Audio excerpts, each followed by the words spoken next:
Thank you very much. Thank you, Lee. We are thrilled to have you with us, and it's not just because this is the 9th of 9 week-long summer seminars that have kept us on a high all summer long, but also because you are a very special group. You come from, I have the details here, 19 countries no less, 17 states, 5 continents, and if we include Horwitz in the count, 2 different planets. We're thrilled to have you, and we welcome you to Freedom's home since 1946. Steve Horwitz is going to be our MC for the week, which is a very important assignment at this annual Advanced Austrian Economics Seminar. He's the guy who keeps everybody on the straight and narrow, introduces the speakers, but he's also one of our finest presenters. Not only does he speak at this program, he has spoken at others during the summer, and I've gone through the evaluations, and I can tell you, Steve, you're right at the top of the list. A lot of great comments from people from all over the world. So it's a great pleasure for me now to introduce you to Steve Horwitz, our first speaker and MC for the week. Steve is a professor of economics at St. Lawrence University in New York. He's the author of 2 books, Micro Foundations and Macroeconomics, An Austrian Perspective, and Monetary Evolution, Free Banking, and Economic Order. And he has written extensively on Austrian economics in many publications. Also among his specialties are Hayekian political economy, monetary theory and history, and the economics and social theory of gender and the family. A member of the Mont Pelerin Society, he completed his MA and PhD in economics at George Mason University and received his AB in economics and philosophy from the University of Michigan. Will you welcome, please, Steve Horwitz.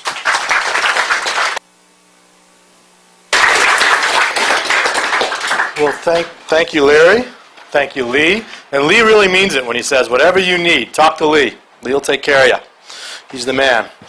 Well, welcome to all of you as well. And on behalf of all the faculty, we're really glad to have you here. This is Austrian Economics Camp, as I like to call it. And it's, for us, for the faculty, this is our favorite week of the summer, I think. We get an opportunity to come here and interact with you guys, which is terrific. But we also have an opportunity to see each other, which we don't get to do very often. Hi, Peter. Hi, Bill. And so that's part of the fun for us, too. And so certainly we like to come and speak, but we also like to come and listen. We also, again, like to interact with you all and hear what you're doing and what you think and what you have to say. And as both Lee and Larry said, and you can see from the schedule, we have a lot of great speakers this week. We have a bunch of important topics. There'll be several of us who will be here all week. Bill Butos is here. Bill, why don't you stand up so people who haven't seen Bill can... Bill will be here. He'll be here all week until the Yankees-Red Sox game Friday night. And Peter will be here most of the week. Peter Lewin is in back till Thursday. And we'll have other folks coming in and out during the week. Professor Kurzman will be here later this evening and tomorrow. Bruce Caldwell later in the week. Larry White, Roger Garrison, Mario Rizzo. I think that's everybody. So again, the other thing I wanted to point out about the schedule this week. Oh, actually, I want to mention one more person. Sheldon. Where's Sheldon? I saw him over there. Sheldon Richmond, who's the editor of the Freeman, I think is going to be here all week, Sheldon. And we're thrilled to have Sheldon here because we like Sheldon and Sheldon's fun. And he's a good person to get to know, too, because he edits the Freeman. That's important. The other thing I was going to mention about the schedule, and it is interesting and it makes sense in some ways, it's a particularly macro-heavy schedule this week. You've got Bill, you've got Roger, you've got me, you've got Larry White, you've got Peter. I mean, these are sort of Austrians who talk about macro issues. And the reason for that is there's contingent reasons for that, but it turns out that it makes, I think, a lot of sense given what's going on in the world.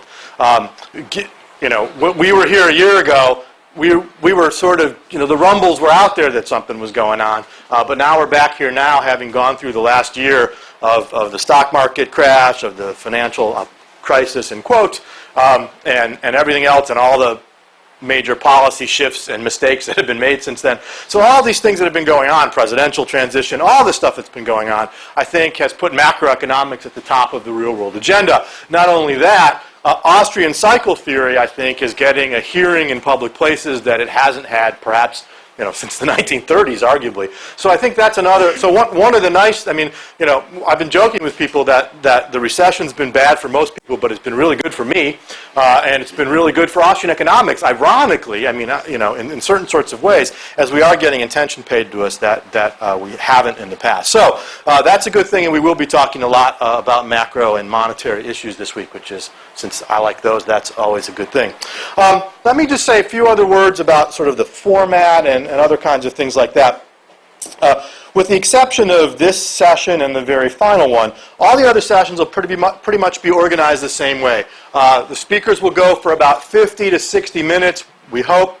Otherwise, we yank them after 60. And then we'll have time, another 30 to 40 minutes, so a total of 90 minutes, that other 30 to 40 minutes opportunity for you all to ask questions and for us to engage in those. The faculty will be here for lunch and for dinner as well, so feel free to join us and sit with us at meals and interact with us in those ways.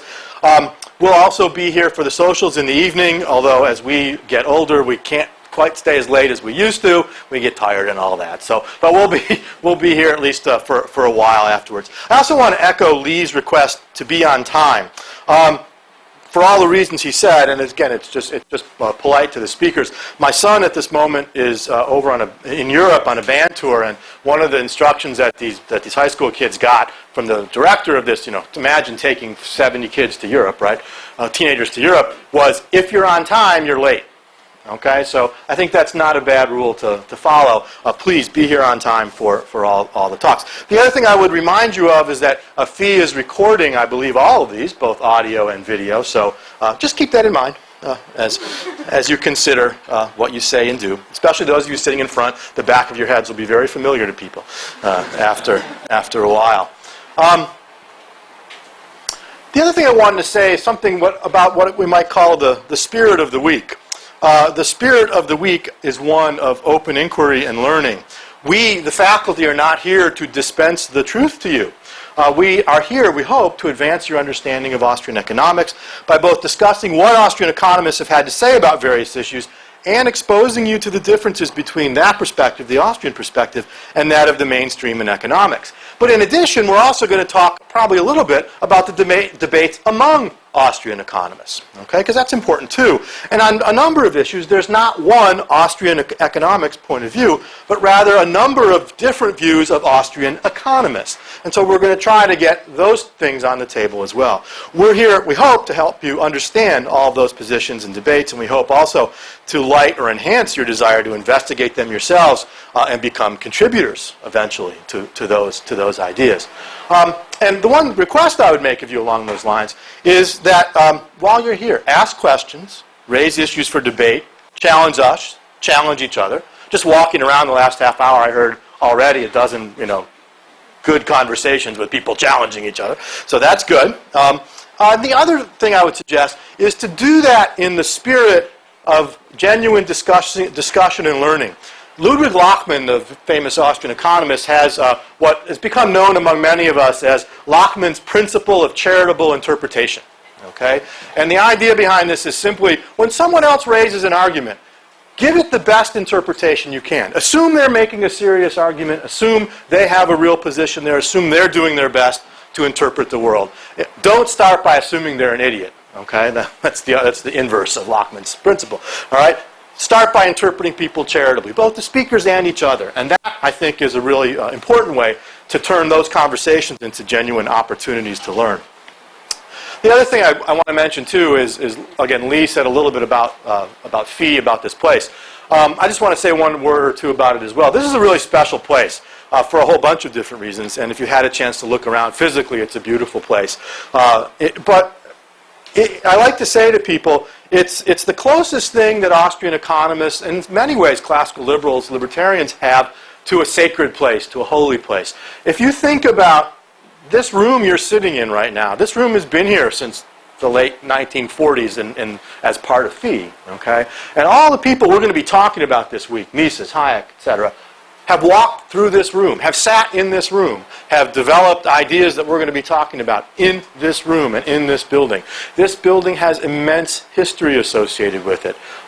That's a reason to be respectful of the physical grounds, but it's also a reason to be respectful of the intellectual activity that goes on here. The people who were here in the late 1940s and early 1950s kept the flame of free markets, of freedom alive at a time when things were very, very dark. As bad as it seems right now with everybody being bailed out and stimulated and everything else, it was a lot worse 60 years ago. A lot worse in the aftermath of World War II. So, and those folks were here in this room keeping these ideas alive. And I think it's amazing to me. I think one way to think about that is if you could go back in time and sort of grab Mises and Hazlitt sitting in this room, Leonard Reed, in 1947 and say, could you imagine a future in which every summer 100 young people would show up here to learn Austrian economics? I'm not sure they could have imagined it. And to the degree they could have, they, I think, would be very, very happy to know that 60 years later that was the case. So you're part of that tradition, and this building is a big part of that tradition too. So that's one of the reasons why it's so nice to be able to do this here. Okay, that's all my sort of introductory stuff. I want to turn to the topic at hand tonight. I'm not sure I'm going to go the full hour. We'll see how long this takes. The topic is Austrian economics and the modern intellectual landscape. And that could indeed cover a lot of ground. But I'm going to, you'll see, try to focus on a few specific issues this afternoon. But the main theme I sort of want to run through this is that Austrian economics as an intellectual enterprise is very much alive and well. And it's a living, growing school of thought. It's defined not so much by the answers that it provides, but by the questions it asks and the way it asks them. It's not a liturgy to be learned and memorized and repeated. It's a framework for understanding the world. It doesn't have all the answers, but those of us who do Austrian economics believe it's the best way to get better answers than other ways of doing economics. And that sort of leads me to the four questions I want to put on the table this afternoon that sort of will guide this. And sort of this is a kind of, you can view this as a kind of outline. What are the major institutional sites where Austrian ideas are being promoted and advanced? That's certainly an important question to answer if we want to understand where Austrian economics is in the modern intellectual landscape. Even more, I think, pertinent, what's the standing of Austrian economics within the economics profession? That's the economics profession is part of the intellectual landscape and certainly an important one for Austrian economists. Are there other areas outside economics that the ideas of Austrian economics have been, where they've been influential? Are there other places that Austrian ideas are influencing modern intellectuals and how they think about the world? And then finally, I want to talk a little bit about the relationship between Austrian economics and libertarianism. So those are my four questions, okay? And I do have what we might call a number of themes I want us to run through as we talk about those four. Again, Austrian economics as an intellectual enterprise is alive and well, defined by its questions and methods, not by its conclusions. Not a liturgy, but a framework for understanding the world. Austrian economics is part of the economics profession. And the expertise that people develop by studying Austrian economics seriously and formally matters. It's not the only thing that matters, but it matters. The Austrian ideas have influence outside economics in ways that we'll talk about. And finally, Austrian economics is not the same thing as libertarianism. So those are the themes, those are the sort of arguments I want to raise over the course of the next little bit. All right, so let's go to the first question, which is, what are the homes of Austrian economics besides the lovely one you're in for this week? I want to argue there's sort of two basic institutional sites where Austrian economics is the focus of sort of formal study and formal work. The first of those is the Mises Institute in Auburn, Alabama. So, just out of curiosity, how many of you went to Mises University or one of the events there this summer? Okay, so a handful. Good, okay. So you know, you've been there, you've seen it. The Mises Institute, there's the two homes I'll talk about, one the Mises Institute, the other being George Mason. Okay? And those, at least in North America, are the two big sites. Those of you from outside North America will certainly point me to other places as well. And what I want to argue here is that these two places, the Mises Institute and the sort of George Mason group, both are doing Austrian economics, but have different sorts of missions and different sort of perspectives that they bring to that work. The Mises Institute, again, if you've been to their website in particular, they produce all kinds of books, all kinds of journals, including the Quarterly Journal of Austrian Economics, which is one of the three journals in Austrian economics that we have out there that are sort of that are at least focused on Austrian economics in their title. Okay, and the Mises Institute has pursued what I like to call an internalist strategy. I don't know if they would use that word for it, but that's the word I'm going to use for it. And what I mean by an internalist strategy is that they're really focused on creating what I would see as their own set of institutions, their own journals, their own conferences, and the like, again, within Austrian economics. The faculty associated with the Mises Institute largely teach elsewhere, but are associated with the Institute in a variety of different ways. They teach at their summer seminars, they do lectures, they write for their various journals and books and other publications, including their blog, which I'll mention in just a moment. The other side of that strategy is, or as part of that strategy, the focus there is on Mises and Rothbard. And again, if you know their material and if you spend time at their website or at Mises University, within the Austrian tradition, Mises and Rothbard play a central role for their interpretation of Austrian economics and the work that they do there. They also have less of a focus on interacting with the economics profession. Again, I think that's part of that building up from the inside, that internalist strategy, is that they see these institutions and journals and conferences that they've created themselves as being central to forwarding Austrian ideas. Again, this is a question of strategy, of what they think is the best way to forward those ideas. In addition, I think, related to this less interaction with the economics profession, much of their strategy involves, again, talking with the public in ways, not academics, but the sort of the lay public. And again, they do conferences around the country and presentations around the country, things like that. And again, on their own conferences and so forth.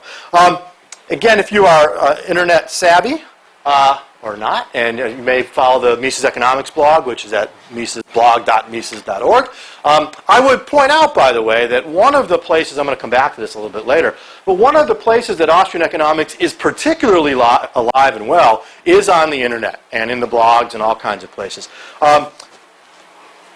People who I would call as either Austrians or Austrian friendly or Austrian knowledgeable, that's a pretty broad category.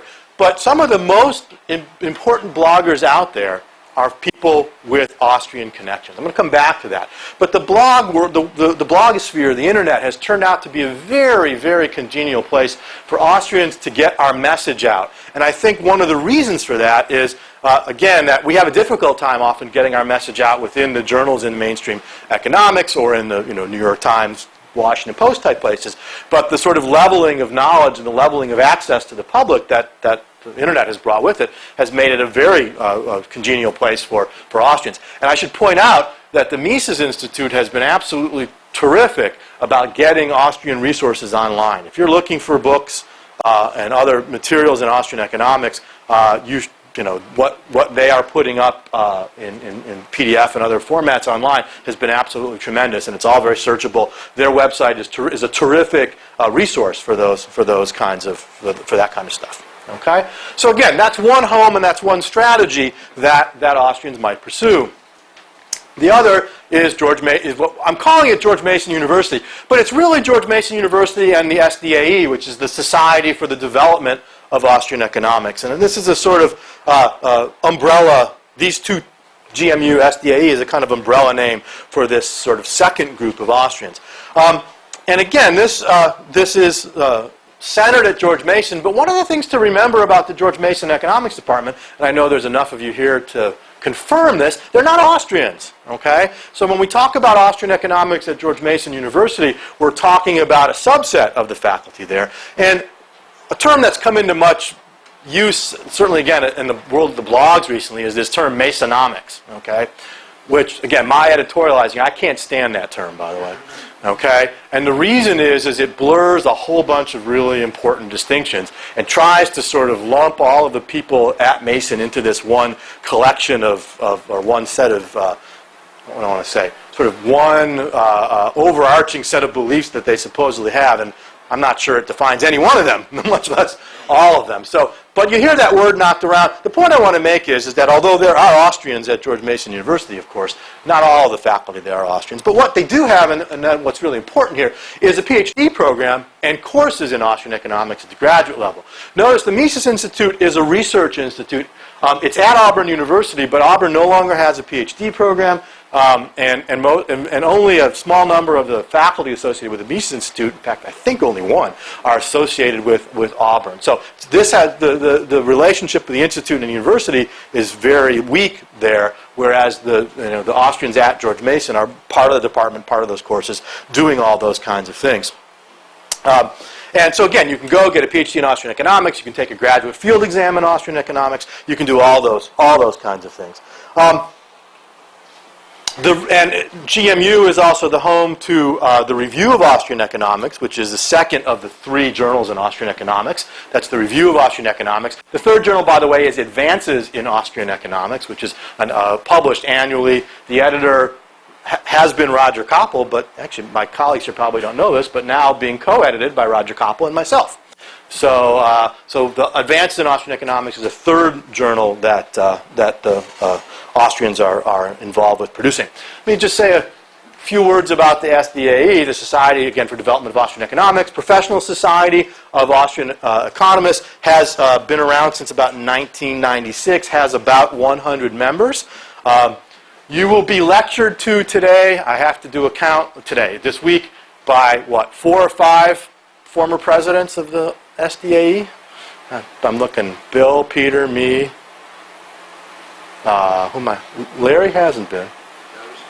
Garrison, that's right, so 4, okay. Mario, 5. Mario, 5, yeah, who could forget?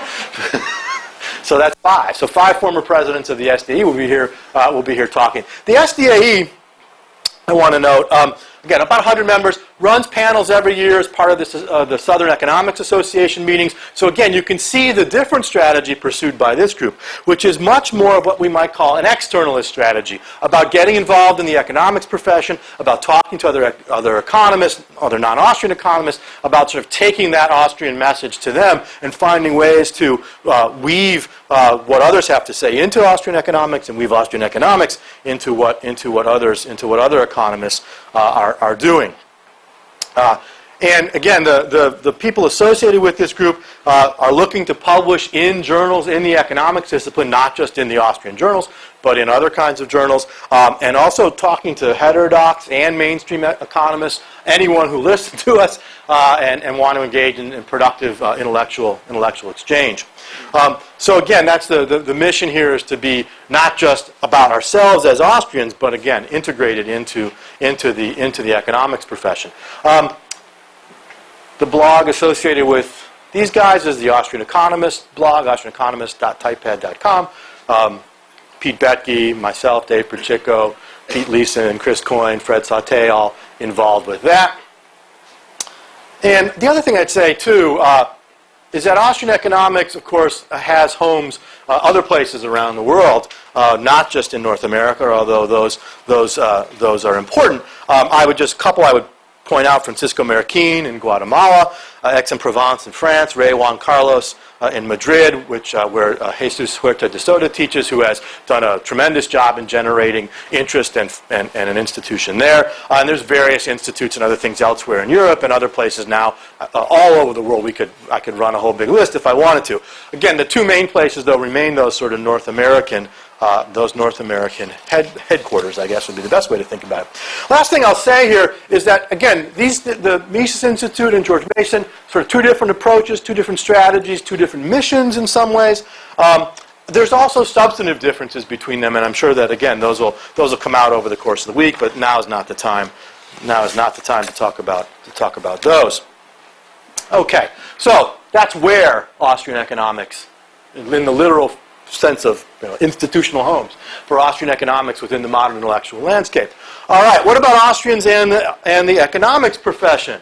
All right. I mentioned already the Society for the Development of Austrian Economics meets as part of the Southern Economics meetings every year in November. We've been doing that for 12, 13 years. The one thing I'd say about that is that every year the SDE has run 10 or 11 panels at those meetings, and they're among the best attended there. So that's a good sign, right, that Austrians are involved and that the profession is interested in what Austrians have to say. Another one I'll mention is the growth of APE, APEE, the Association for Private Enterprise Education, which is a terrific organization. I'd call it, I like to think of it as a sort of umbrella organization for free market economists. It has Austrians, both the GMU types and the Mises Institute types, but also sort of people interested in private enterprise from all over, from various, Chicago folks, all kinds of people from all over the place, including a lot of people who hold chairs in private enterprise education. In the last 10 years, this organization has just grown and blossomed amazingly and become a really great place for Austrians to present ideas, to interact with each other, to talk with policy people. So APE, Association for Private Enterprise Education, has become a really important place where Austrians are interacting with the economics profession. And its growth, I think, is a sign of the growth of Austrian economics. The other thing I'd mention, I was saying about how Mises and Hazlitt and Reed and Hayek, would be amazed that 100 people show up every summer to do this. 100 students show up. There are now tenured Austrian faculty in econ departments all over the country and the world in ways that I think 20 or 25 years ago we never would have thought was possible. I started graduate school in the mid-'80s, and you could have at that time counted, I think, on two hands the number of tenured Austrians. Wouldn't take more than maybe a couple toes, but certainly not more than 20, I don't think. And now everywhere. You could, even running a list. If you look at the 100 people in the SDAE, right, tenured all over the place, and folks associated with the Mises Institute. So one of the things that's happened is that Austrians, the sort of last two generations of Austrians, have found ways to get real jobs in academia and get tenured and do great work. I should mention Pete Leeson was supposed to be here this week, but he had to cancel, and the reason is that Pete is spending the upcoming year at the University of Chicago as part of Gary Becker's microeconomics seminar. So that's an important accomplishment for Austrians, and sort of getting Pete being able to doing such good work that that invitation came his way. So that's a good thing. Another thing I should mention too is that there are now undergraduate programs emphasizing Austrian economics at a number of really good liberal arts colleges. A number of Austrian faculty teach at places like that. St. Lawrence, Bill teaches at Trinity in Connecticut. And what's happening is that those places, through seed money from various organizations, are developing actual programs in maybe reading groups, courses, and are really beginning to train undergraduate students in Austrian economics in ways that set them up for graduate study. Of course, there's still Hillsdale and Grove City as well. Okay, so you have a lot of these places and a lot of these schools. I guess I should mention Northwood as well, that are sort of have this sort of vibe to it, and that are really beginning to work with undergraduates in a serious way. And again, that's not something that could have happened years ago. We just didn't have the people and the places with the leverage to be able to do that. A couple of things I'll mention. Austrian economists are involved with editors of book series and journals, and not just Austrian ones. And I think this is really important. Getting involved with mainstream journals in the discipline. I mentioned Roger Koppel, and I are co-editors of Advanced in Austrian Economics. Roger's also the book review editor for the Journal of Economic Behavior and Organization. I serve as on the board of editors of that group. And again, I can name Pete Betke's edits a couple of book series and a couple other, and involved in other journals as well. Again, I'm not going to go through all the details. The point I want to make is that Austrian economists are not just this sort of insulated group talking to each other. They are out there involved in a whole bunch of ways. And also involved publishing in good non-Austrian journals. I mentioned Pete Leeson before. Pete's been terrific at getting his work published in the mainstream journals in the discipline. So have other young folks as well. And also Austrians are involved in a variety of different professional societies, like the Southern Economics, like APE, like the History of Economics Society, others I could mention as well. So again, it's not just about talking to ourselves, it's about being out there, part of the discipline. And Austrians have done panels at other places. Eastern Economic Association's now been having Austrian panels every year for the last few years. We could make a nice long list. I do want to come back to the blogging, okay? Because it's not, people, even my colleagues where I teach, blogging's like, that's just silly, fun, goofy stuff. No, actually, it's quite serious. And I should mention also the Think Markets blog at NYU. Because I wasn't thinking about that when I put this together. It's another Austrian-oriented blog. Bill, Mario, Sandy Akeda, some others there as well. But the point I really want to make is, again, that Austrian and Austrian-related blogs are among the most widely read professional blogs in economics. Certainly Marginal Revolution with Tyler Cowen and Alex Tabarrok. We can debate how Austrian that is, okay, but Austrian-friendly, sure, okay? It's one of the most widely read ones. And on those blogs, we're seeing interaction between Austrians and the major economic thinkers outside Austrian economics, people in the mainstream and elsewhere. The best summary of this for me is that when Brad DeLong feels he has to talk about Austrian cycle theory, we're doing something right, okay? Which means it can't be ignored. Think about it for a minute, right? The biggest complaint in my career has been that people have ignored us, right? When Brad DeLong feels he has to talk about Austrian cycle theory, somebody somewhere is doing something right, okay? And the thing here is that the internet and the blogosphere has just leveled the playing field and opened the door for Austrians to get in by having a place where we can write and talk and present arguments and data and do all those kinds of things that we haven't really had before because of the various barriers to entry in the mainstream journals and the mainstream press. But everyone's equal in a blog, okay? And so, even though DeLong's been a real jerk about it, the fact is, bad publicity is better than none at all, right? He's talking about it, and that's good, and that gives us an opportunity to say things. Actually, what I wrote in my notes was, when DeLong's talking about Austrian cycle theory, that means we matter, even if he has no real clue what he's talking about. Okay, so I don't want to leave that good line out. And I think one of the things that this means for you guys, as you sort of, this is a funny thing to maybe say at the beginning of the week, and one I'll come back to at the end, but I will say it now to think about as you're sitting here this week. I think that this means for you, there should be no hesitation as you return to your classrooms, whether at graduate school or undergraduate or wherever, about talking about Austrian economics. It's part of the discipline in a number of important ways. It's part of the public conversation in economics, in the blogosphere. People 15 years ago might have said, well, that's crazy, there's no real Austrian economist, that's just history of economic thought, but no way now. They can't say that. And so for you to raise this and to ask Austrian ideas to be taken seriously is a very reasonable thing to do. And for those of you who are in graduate school, on the road to a PhD, I think the lesson you can take from this sort of summing up is that, you know what? You can make a living being an academic Austrian economist. You can get published, you can get tenure, you can have resources, you can be at a place for a long time, and if people respect your work, you can do it. Right? It requires being good, it requires working hard, it requires being a nice person, to use Pete Bettke's favorite phrase. It requires not being a lunch tax, okay, which means don't be a jerk, right? Don't tax people when you eat lunch with them. Be a nice person, be a good colleague.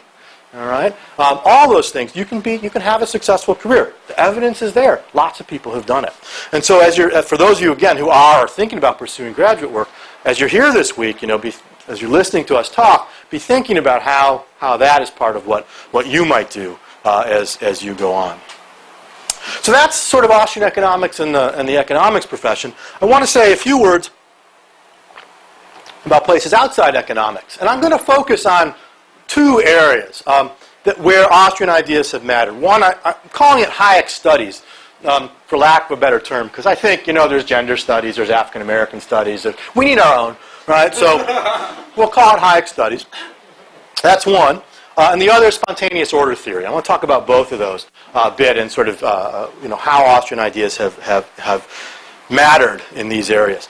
There has been, in the last 15, 20 years, I'd say, a tremendous growth in the interest in Hayek, aside from his economics. Okay? Again, if you've read some Hayek beyond his economics, you know he's written all over the place. I mean, in a number of different disciplines.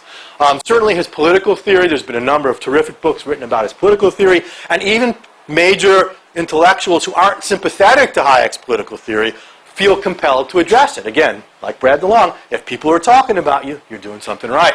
Okay? His work on cognition and the mind, his book The Sensory Order, but some of his later essays in the 60s, all this material has become part of the conversation in neuroscience and in cognitive science and all these places.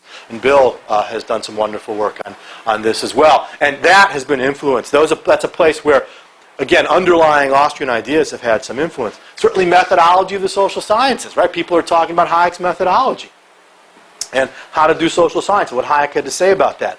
And again, the idea of spontaneous order, I'm going to come back to this one in a couple minutes. But what I want to say now about all this work, this sort of, again, this Hayek studies industry, is that some of the work here has been done by Austrians, but much of it hasn't been.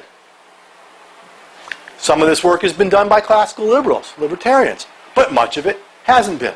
So there's lots of people out there talking about Hayek, many of whom are not necessarily extremely sympathetic to what he has to say, but they're talking about him. And this is an opportunity for us to enter that conversation. It's a conversation that Austrian economics has influenced. Certainly, I think it's fair to say that the interest of Austrians in Hayek's economics has kind of put him in the conversation in ways that others have picked up on and done these other things with. And now there's all these conversations going on in all these disciplines that we can enter and be part of. And one of the things I would say to you is, if you're an undergraduate in particular, and you're thinking about what can you do after undergraduate school, you don't have to be an economist to be an Austrian. Okay, there are opportunities to be an Austrian political scientist, an Austrian sociologist. There are ways to use Austrian economics in these other disciplines. And I would encourage you seriously to think about it, because there's people talking about these issues in those disciplines, and coming from an Austrian, Hayekian, Misesian perspective, you can make contributions. There's actually a new blog, and I didn't write down, blanking on the name, that's 3 grad students in sociology, all of whom are influenced by Austrian economics. Sociological imagination. That should have remembered that. It's like the economic way of thinking, right? Sociological imagination. Google it. They're terrific. Brian Pitt, who's one of the 3, was here last year, and Brian's really terrific. So there are opportunities to do these other kinds of things as well. Ways in which Austrians' ideas are out there beyond economics. And the question I like to ask about all of this is, how much of the rest of Hayek, how much of all these other stuff in Hayek studies rests on his Austrian economics? That is, how much of his views on political theory and cognition and all these sorts of things are ultimately things that came out of his thinking about economics. And to that degree, how much can we as Austrian economists contribute to that debate by saying, hey folks, there's all these things he's doing that Hayek's talked about, but you really got to pay attention to the economics that underlies it, because all these other areas he went off into, and this is something I'll talk about in my lecture on the calculation debate later in the week, but all these other areas he went off into, I think, came out of his both successes and frustrations within economics. And I don't think I'll put this forward as a bold conjecture. I don't think you could understand the rest of Hayek without really understanding his Austrian economics. And that gives an advantage, if you wanted to go into sociology or political science or whatever, to really know some Austrian economics and bring that into those conversations is an opportunity awaiting us there. And an opportunity to engage people who perhaps differ politically and begin to persuade them in certain sorts of ways that we might not otherwise. So that's Hayek studies. I do want to say, I want to focus a bit on spontaneous order theory, because I think this is really important too. And I want to also insist, okay, that spontaneous order theory, though spontaneous order and that term in particular is connected with Hayek, spontaneous order theory is part of Austrian economics before Hayek. It goes without saying, it's in Menger, as I'm sure you'll hear Professor Kerzner talk about either tonight or tomorrow.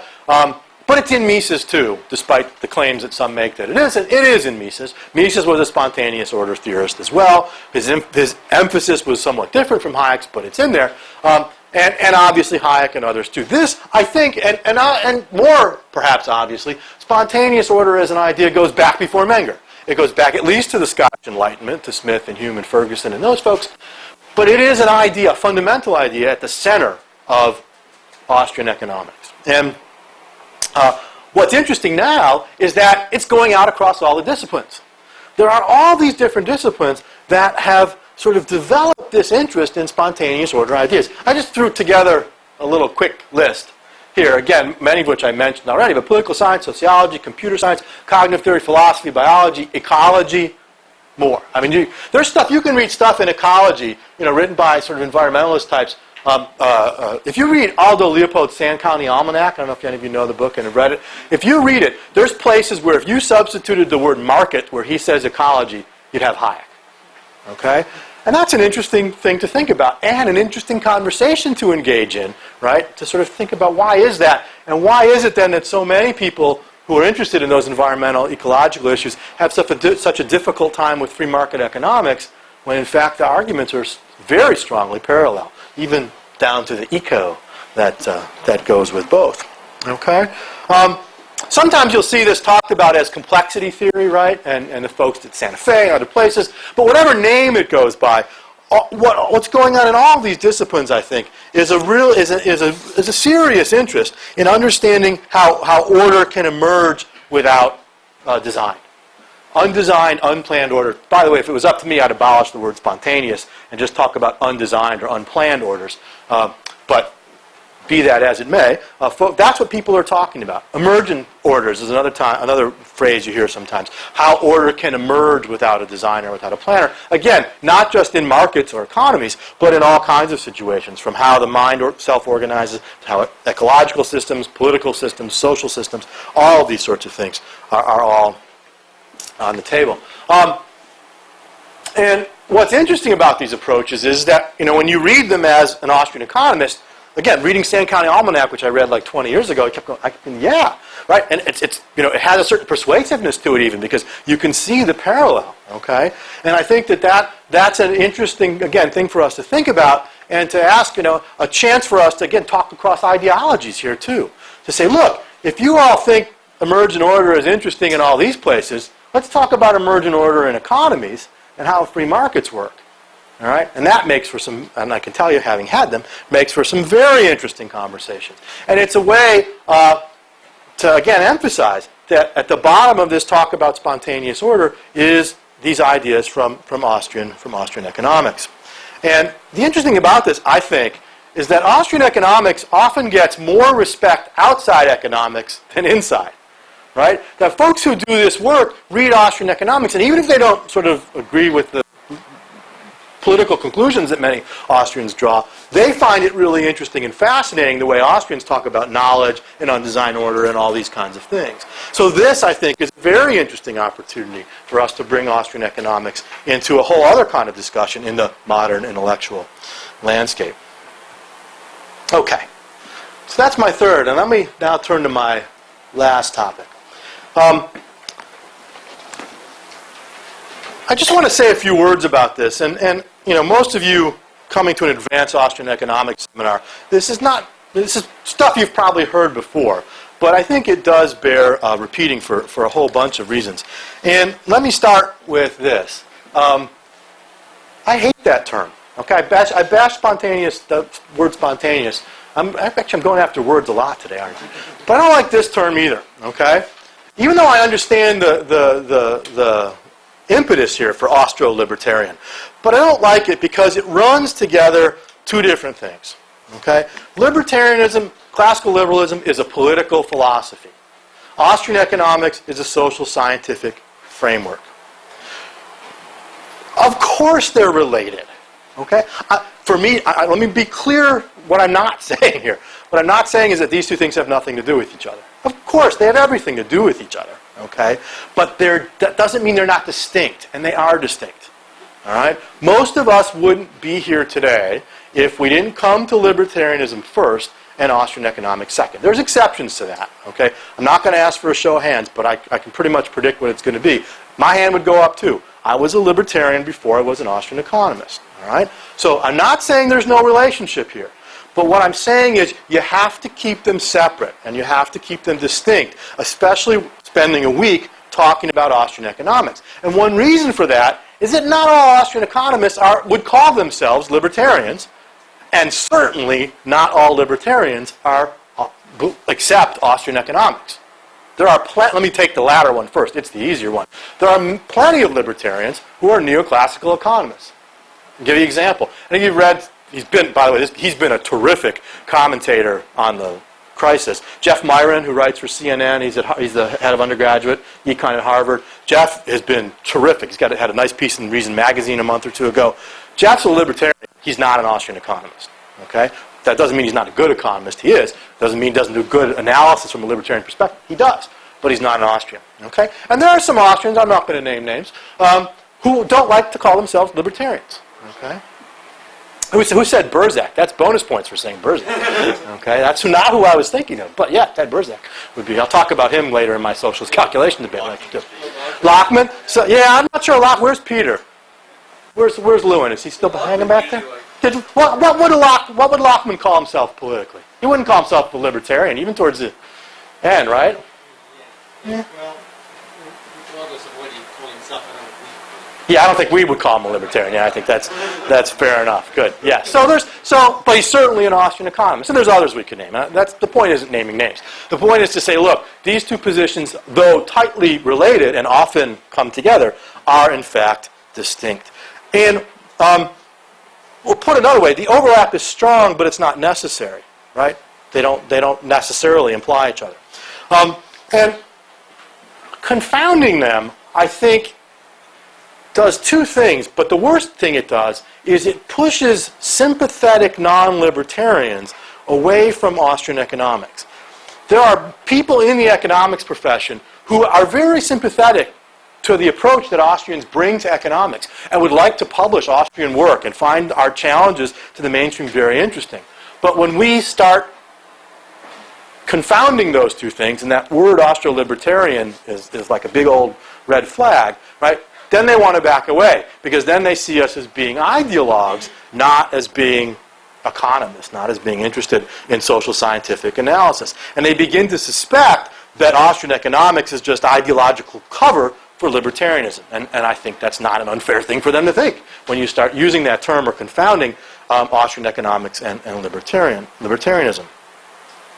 Our commitment to being social scientists and trying to be value-free should lead us to make these differentiations very carefully. And again, I'm not going to say too much about this, but certainly there is this other debate among libertarians about natural rights and consequentialism, and so there are libertarians who would think of themselves as natural rights people who don't much care a lot about economic analysis. They're much more interested in arguments from moral theory and so on. And so here's another group where austro-libertarian just doesn't make any sense if you're thinking about it that way. The other thing I'd mention here is the role of Ron Paul in the Ron Paul campaign last year. And let me put it this way: I think Ron Paul's campaign did a number of really good things for Austrian economics by also helping to put it into the intellectual political conversation in a way it hadn't been before. At the same time, it was often confused, not so much by him and his campaign, though it was sometimes, but by others, commenters on it. Sort of Austrian economics and his libertarianism were sort of blurred together in ways that weren't always as productive. But it's an interesting debate, and you can have it among yourselves in the evenings, whether that was a net gain or net loss for Austrian economics. I'm not going to offer an answer to that one. So again, I'm not saying that one can't be a libertarian and an Austrian economist at the same time. That would be very strange for me to say. Okay? Again, I was a libertarian before I was an Austrian economist, and I'm still a libertarian, despite what someone said online a couple of days ago. And have been said in the past. No.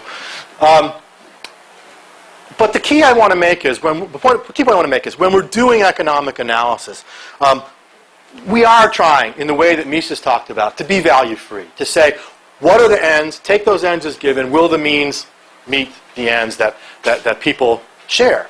And that involves remembering which hat you're wearing, right? For Mises, right, doing economic analysis was a separate act from coming to those political conclusions. Understanding how economies work, how intervention causes problems, how markets coordinate behavior, that was all economics. To turn that into a political judgment, to libertarian conclusions, you needed other things. You needed some basic moral claims. You needed claims that you need to assume people were interested in living in a peaceful, prosperous, cooperative world, right? If you're into death and destruction, then you don't want free markets. You want something else. Okay? So keeping those distinctions in mind are important, and sort of remembering what it is, that you're doing and when. And again, the problem with that term, austro-libertarian, is it just blurs all of these things from the start in ways that I think are so problematic. I understand what it's trying to do, to say, look, there is a kind of libertarianism, a brand of libertarianism, that rests on Austrian economics as opposed to other kinds of arguments. Okay, you can't deny that at some level. But that term, particularly as it's used sometimes to describe Austrian arguments or Austrian economists, he or she is an austro-libertarian, I think is really problematic. Okay? And the last point here.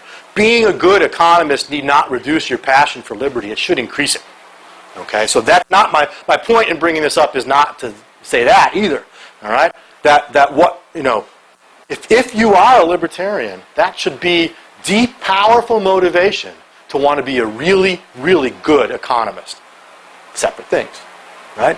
Because if you really believe in those political ideas and you want to see those ideas come into the world change for the better, right? Doing really, really good economic analysis, writing really well, researching really well, speaking really well, teaching really well. All of those things are important ways to get that message across, right? But you got to be this if you're going to get that message across. Okay? So it's not about forgetting about the libertarianism part. It's about finding the way that those things fit together. Okay? And again, what we're going to do this week is Austrian economics, not libertarianism. Okay? Obviously, we're going to be talking about things that have political, conclusions associated with them, and political ideas associated with them, and that's certainly things we can talk about. And that Austrian economics has implications for questions about freedom. And it's part of the history of classical liberalism and libertarianism, absolutely. But it's a set of tools, not a set of political conclusions. Austrian economics requires something else to become fully normative in those kinds of ways. So, let me wrap up this way. Austrian economics, again, is a vital, open, living set of ideas with all kinds of unanswered questions, applications that have not been explored, and participating in it, that's why you're here, requires that you learn the basics, as you'll do this week, we hope, more than the basics, the advanced, okay? And it requires that you keep going, okay? Because at the end of the day, these two guys are really, really, really important, okay? But it didn't start with them, and it didn't stop with them either, okay? In the years since we've had those ideas to work with, we've had a lot more people write about Austrian economics and talk and think about Austrian economics. Many of them are here this week. Okay? And Austrian economics as it is, I put myself in it. Austrian economics as it is today is all of these people. And, I did this a little arty, right? Because one of the things I wanted to do was to emphasize that you can still see these two guys, right? You can still see them there. They're still part of it. They're still what's behind all the work that these people are doing. Okay?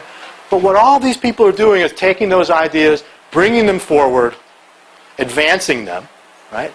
And by the way, the advanced Austrian economics seminar is not just a descriptor of the material being advanced, or of you being advanced, but advancing, moving forward, Austrian ideas. And that's what all these people have done, are still doing, and will hopefully continue to do this week. And really what our hope is that what we leave you with by the end of the week, and with the experience you get this week, is that makes you want to become one of those folks and create another layer to this, where we're all being pushed into the background, and where you guys are all on top of us. So let me stop there. Thank you very much.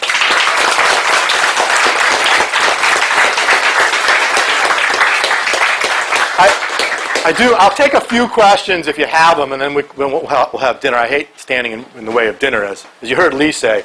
Eat is all you're going to do this week.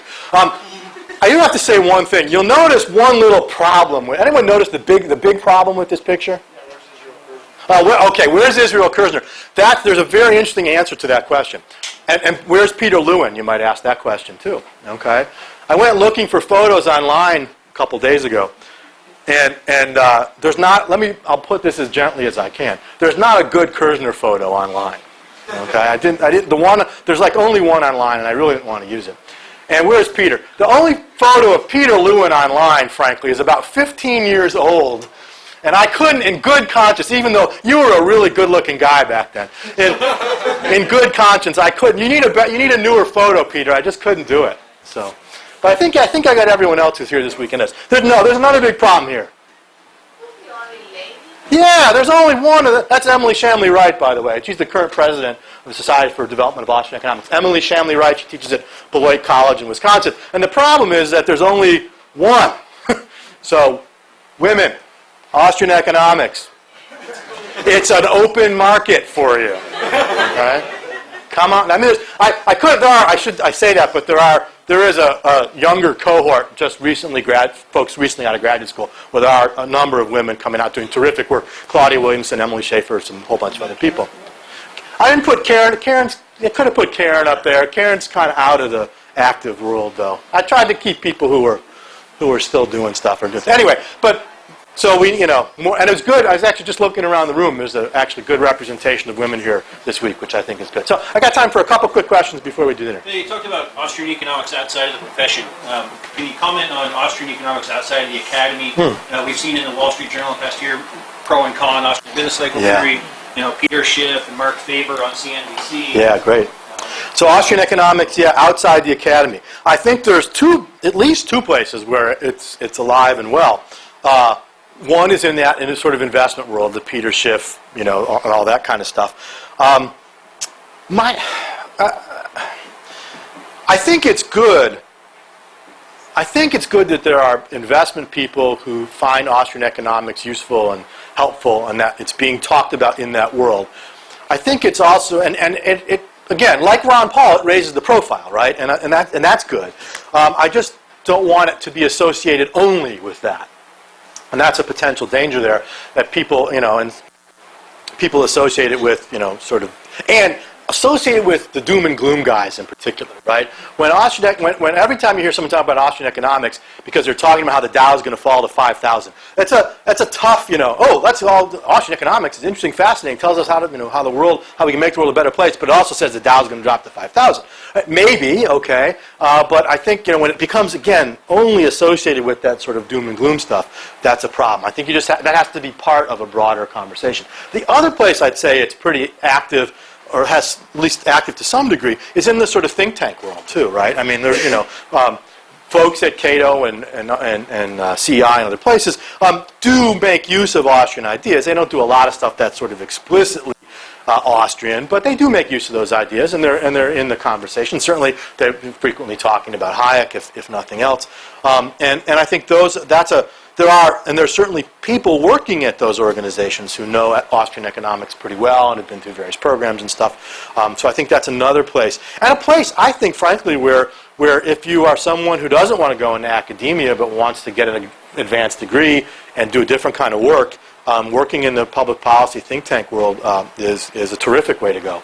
And obviously, here at FEE and other places as well. So yeah, I think you see it in other places. And it's a strange, one of the strange things about Austrian economics is it has this, for lack of a better word, following, and I don't mean that in a bad way, this following among the public, right? I mean, people who aren't academics pick up books by Mises and Hayek and Rothbard and Kirzner and read them. Right? I mean, I get emails from them, right? And so, and it's great. I'm not saying it's a bad thing. It's great, but it is strange. People don't read Greg Mankew's latest article, right, in the middle, or Brad DeLong's latest one, or whatever. There is, and again, I think it's part of that connection with libertarianism. How do I study reading Austrian economics, I was a libertarian first. Well, people were talking about this Austrian economic stuff, I better read some of it, right? So I think that, again, that's a really good thing. And I think part of our mission as Austrians is to continue to talk to the public. But it just means that Austrian economics pops up in these places and has these other nuances and dimensions to it that other schools of thought in economics don't have in the same way. And it just makes it's interesting and fascinating, and as an academic, it makes your life a little bit more complicated because you've got these multiple conversations going on at once. Yeah? Okay, so one question that I've been struggling with for a few years now. When I was an undergraduate, I started out in economics,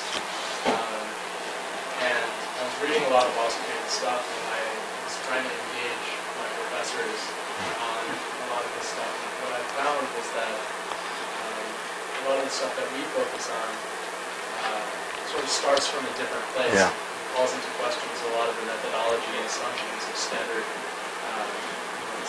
college curriculum. Yep. And I found that most of my professors were sort of resistant to talking about it, and it wasn't until I switched to philosophy that I actually was able to explore economics. Yeah, I guess what is an undergraduate to do? Yeah, the irony there is brutal, isn't it, right? That's sort of, you want to have those conversations with your econ profs, but you're just like talking different languages from where Austrians are versus the mainstream, and then you go to philosophy and find it easier. I think a couple things. I think one thing you can do is switch to philosophy. I mean, I'm totally serious about that. I really do believe that we need to bring Austrian ideas to these other disciplines, okay? And there's a lot of very interesting things one could do in philosophy from an Austrian, Hayekian, Misesian, whatever perspective. And to be honest with you, in some ways, your odds of landing a really good job might be better. Again, if you're really good, right? I mean, given that philosophy job, I was a double major undergraduate. I had a philosophy professor who said there's only 3 things you can do with a philosophy degree: teach, go to law school, drive a cab. Okay, so that's right, or wait, bartend was mine. But I think one option is to go into these other disciplines, and for lack of a better term, invade, right? Just sort of bring those ideas there. I think within economics, if you really do love economics, and that's a good thing, you just have to be patient and pick your battles carefully. Don't be a lunch tax on your faculty either, right? You don't want to be the student who, every time the faculty member says something, you raise your hand and say, but. We hate that, okay?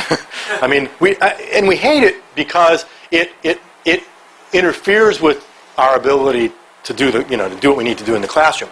But I think outside the classroom, right, and pick your spots in the classroom. But outside the classroom, you can try to do those things. And if you really have a faculty member, who is resistant, then just back off. I mean, it's not worth the battle. And what I would suggest instead is that you get linked in with, and I think the best place to do this is through the Institute for Humane Studies, being one. Get linked in with faculty members at other universities.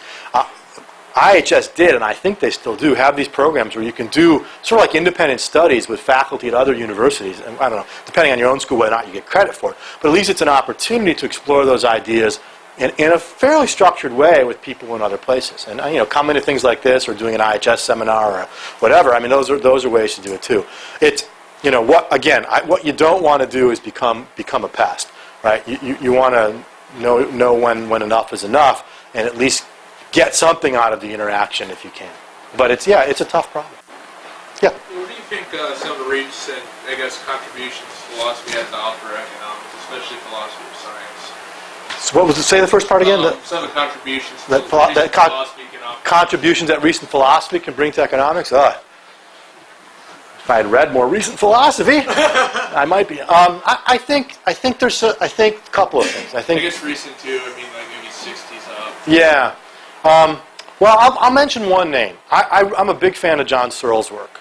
Okay. Oh, Searle. Yeah, and I think Searle Searle's perspective on knowledge and several issues, actually, and even his ontology in some ways is very congenial. That's John Searle, S-E-A-R-L-E. Very congenial to sort of Hayekian ways of thinking about the world. And so I think that's, if you're a philosopher, that is a person whose work that you can look at and sort of bring Austrian ideas to, and vice versa. Again, I just don't know enough of the philosophy literature. I mean, there's all kinds of interesting things being done in political philosophy, certainly, too. The Rawls and Nozick debate continues on in various ways. Yeah, right. And so you can, there's many things Austrians can bring to that. By the way, those of you who are interested in sort of political philosophy issues, you might, and this also goes to the question about where are these ideas coming from. Will Wilkinson, who's a blogger and works for Cato, has a terrific new paper on inequality. If you Google Will Wilkinson, inequality, you'll find it. That has all kinds of wonderful insights in it that have these Austrian themes running through it, that's engaged in this whole debate over egalitarianism. And so it's a good example of how, and he's trained in philosophy, how you can bring some of those ideas to other disciplines. I've heard a lot of distinguished Austrians comment on that there is a distinct difference between the Wieser hierarchy line and the more Bauer Mises line in Austrian economics that even persists in contemporary Austrian economics. Do you think that's important, relevant? Yeah, so the question is there are some who make an argument there's this distinction between what they call the Bohm-Bawerk Mises line in Austrian economics and the Wieser-Hayek line in Austrian economics. You left off the second part, which is usually the claim that the Mises line is the better one, at least when I've heard this argument made. Okay, put that aside for a moment. I think that whole way of treating Austrian economics is largely misguided. There are differences there, and Wieser for sure. Okay, but I think the way that the people who've made that argument have then sort of looked at the way in which Wieser was very different from Bohm-Bawerk and the rest of that generation, and very different from, say, modern Austrians, and then have tried to turn that into an argument that Hayek was a Wieserian, and therefore guilty of Wieser's sins too, and therefore so are the Hayekians. That's the way this argument goes. I think that's mistaken and really bad history of economic thought. And the person to talk to about that this week is Bruce Caldwell when he's here. Bruce had a terrific piece on this a few years ago in I can't remember, I want to say in History Political Comment, but I don't think that's where it was. It was in one of the Austrian journals, maybe. Maybe it was in the French IHS journal. But anyway, that sort of went after this whole argument. I think that argument is really problematic. I'm going to come back to that actually in my calculation debate lecture too. But I think all that whole line of thinking often goes under the name the dehomogenization of Mises and Hayek, and I think it's just wrong. It's just it's wrong in two senses. It's wrong as scholarship. It's just the differences between Mises and Hayek are very, very small compared to the similarities. Okay, if you want to try to find those differences and sort of blow them up and into this bigger thing, I don't think you can do it. I don't think you can make the case based on the text, based on their work, based on who they were and how they came to understand economics. And Hayek was, at least informally, Mises' student. We can't forget that as well. The way Pete Boettke sometimes puts it is that the best reading of Hayek is a Misesian one, and the best reading of Mises is a Hayekian one. And I really like that. And that's, by the way, one of Pete's aphorisms that's really good that he didn't steal from me. So I'll give full credit on that one. But I think that's right. Okay, Austrian economics is the Mises-Hayek tradition in economics. That's what we do.